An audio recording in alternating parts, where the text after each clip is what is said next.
नाज़रीन ग्रामी, इंसान कुरे अर्ज़ पर कदम रखते ही फितरत को समझने, इसकी बनावट और राज़ों को जानने की जुस्तजू में लग गया और इसने कायनात में ऐसी निशानियां देखीं जिसने उसे सोचने पर मजबूर कर दिया कि इस दुनिया पर इंसान की शुरुआत कैसी हुई। आज की वीडियो में हम कुरान पाक के ऐसे मौजज़ात का जिक्र करेंगे जिसे साइंस ने खुद साबित किया है। आगे बढ़ने से पहले नए आने वाले नाज़रीन से गुजारिश है कि हमारे चैनल अलबर्क इन्फो को सब्सक्राइब करते हुए बेल आइकन को ज़रूर प्रेस कर लें। Origin of life. दोस्तों, हम सब जानते हैं कि पानी हमारी ज़िंदगी का बहुत अहम हिस्सा है। इसी मौजू पर कुरान पाक की सूरह अंबिया में इरशाद हुआ, और हमने हर जानदार चीज़ पानी से बनाई, तो क्या वो ईमान ना लाएंगे। आज के दौर में हमें साइंस बताती है कि ज़मीन पर रहने वाली मखलूक़ात के सेल्स पानी से बने हुए हैं।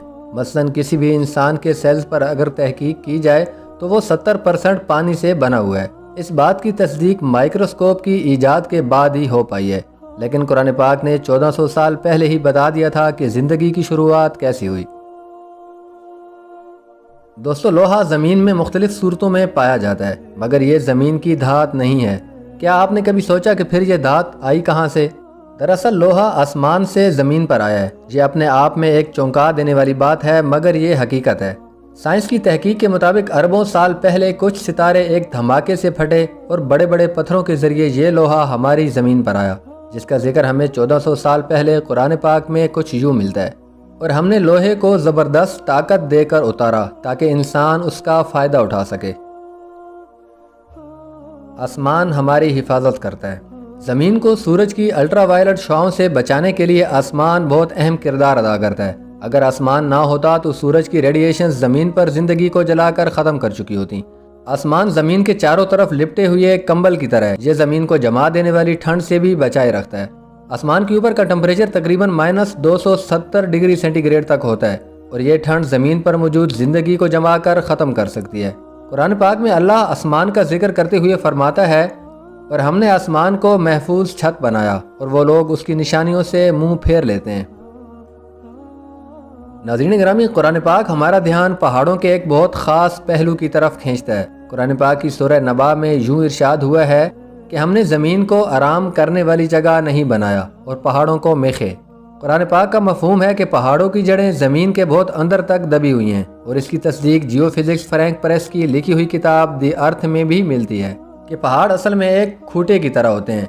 वो जितना ज़मीन के ऊपर होते हैं, इससे कहीं ज़्यादा वो ज़मीन के नीचे होते हैं। जिसकी एक मिसाल माउंट एवरेस्ट है, जो कि दुनिया की सबसे ऊंची चोटी है। उसकी ज़मीन की ऊपर ऊंचाई तकरीबन 9 किलोमीटर है, जबकि उसकी ज़मीन के अंदर की गहराई 125 किलोमीटर के करीब है, और इसका पता 20वीं सदी की शुरुआत में मुमकिन हो पाया है। सूरज का घूमना।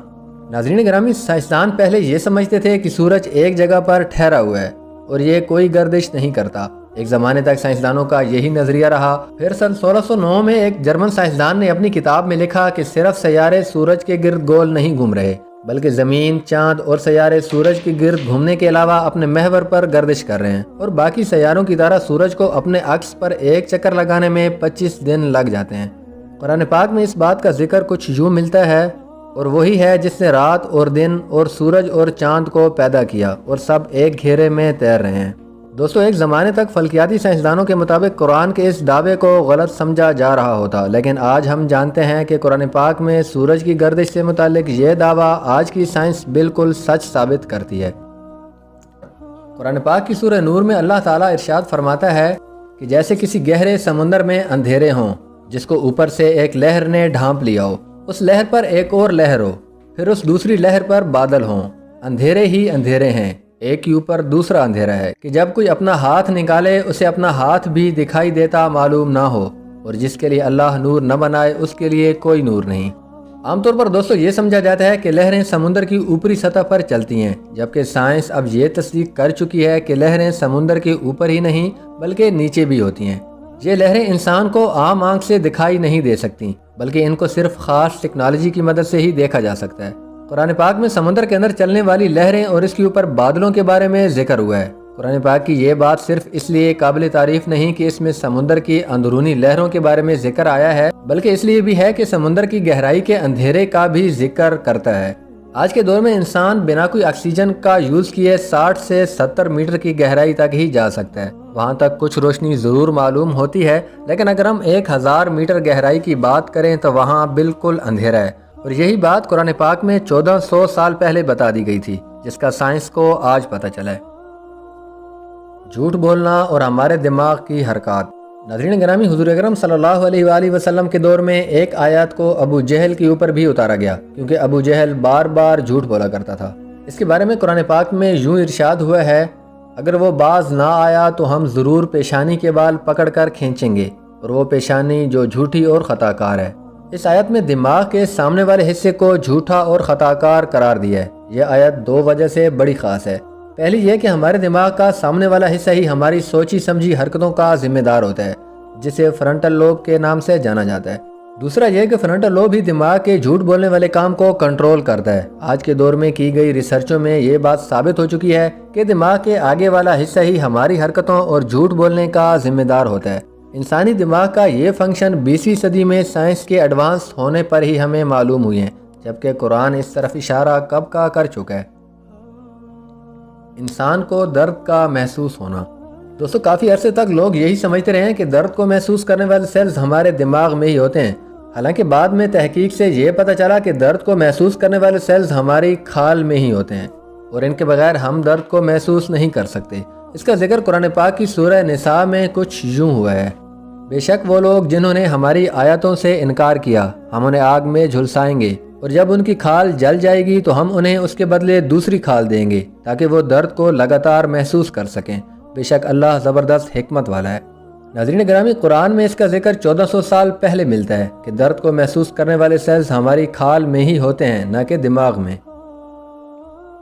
دا بگ بینگ، ہماری دنیا کیسے وجود میں آئی؟ دوستو، آج سے 100 سال پہلے تک دنیا کا سب سے بڑا سوال یہ تھا کہ یہ دنیا کیسے وجود میں آئی۔ پھر اچانک ایک سائنسدان جارج لیمیترے نے کہا کہ یہ یونیورس پہلے ایک سنگل پوائنٹ یعنی کہ ایک ہی گولا تھا۔ پھر ایک بڑا دھماکہ ہوا جس کی وجہ سے چاند، سورج، ستارے اور ہماری یہ دنیا اور ساری کہکشائیں وجود میں آئیں، جسے سائنس کی زبان میں دا بگ بینگ کا نام دیا گیا، یعنی ایک بہت بڑا دھماکہ۔ سائنس نے یہ تحقیق اب کی ہے، مگر قرآن پاک میں اس کا ذکر ہمیں 1400 سال پہلے ملتا ہے۔ کیا انکار کرنے والے یہ نہیں جانتے کہ یہ زمین اور آسمان ملے ہوئے تھے اور ہم نے انہیں جدا کیا؟ اس تحقیق کو سائنس کی ایک بڑی دریافت مانا جاتا ہے۔ یاد رہے کہ قرآن پاک کوئی سائنس کی کتاب نہیں، بلکہ یہ تو نشانیوں کی کتاب ہے جو ہمیں اس کائنات پر غور و فکر کرنے کی ہدایت دیتی ہے۔ اور تم اپنے رب کی کون کون سی نعمت کو جھٹلاؤ گے؟